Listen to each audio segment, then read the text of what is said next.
I am not a morning person. I will hit that snooze button over and over again until I absolutely have to get out of bed.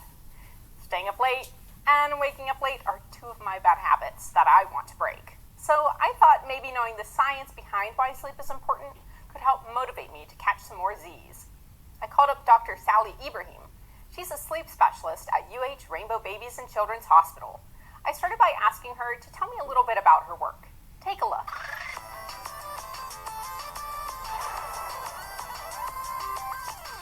I'm a sleep doctor. I'm a medical doctor, so I see patients in clinic, and I also read sleep studies.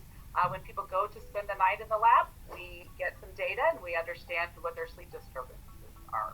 And so I see patients with sleep disorders of all kinds, from insomnia, meaning you can't sleep, to hypersomnia, too much sleep, and everything in between that relates to sleep. And so why is sleep so important? Sleep is important for all the body functions, namely in students learning. We do a lot of active learning when we're sleeping, and the more sufficient sleep we get, the better and more likely we're going to retain our knowledge the next day. And so that's why a lot of teachers will say, get a good night's sleep. Know that memory consolidation happens in sleep. There's also a bunch of other things that happen in sleep. For example, we can regulate our sugar control, regulate our heart health, and so many other things that are healthy for us to thrive. So if I stay up really late cramming for a test, I might not remember what I've been studying if I don't get enough sleep? That's a great question. You will retain some. You will retain more probably if you get a good night's sleep, because that memory consolidation occurs during sleep. Now, some people will still do just fine,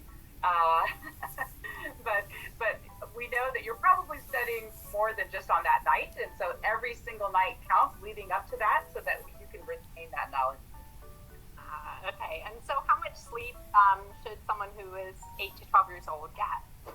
Great question. So pre-adolescents, you need about anything from 9 to 12 hours, and in teenagers, you need 8 to 10 hours. And so those are minimal numbers. The minimum number for teenagers, 8 hours, and the minimum number for pre-adolescents is 9 hours. What are some, tips that you have for when I'm getting ready to go to bed to make sure that I get a good night's rest? The tips are making a regular bedtime, making a regular wake time. That's between 1 or 2 hours of your typical weekday wake time.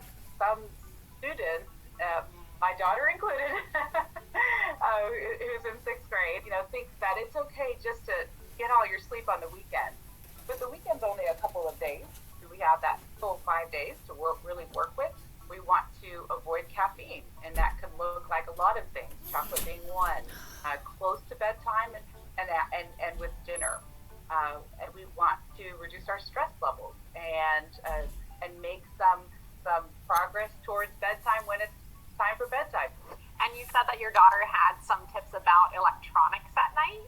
It may be hard to get away from electronics, and so and that's what she mentioned to me. She said, kids are going to be on their electronics. You have to tell them what to do and what not to do. And she's actually right scientifically, interestingly. So the science is that some electronics may not be so bad.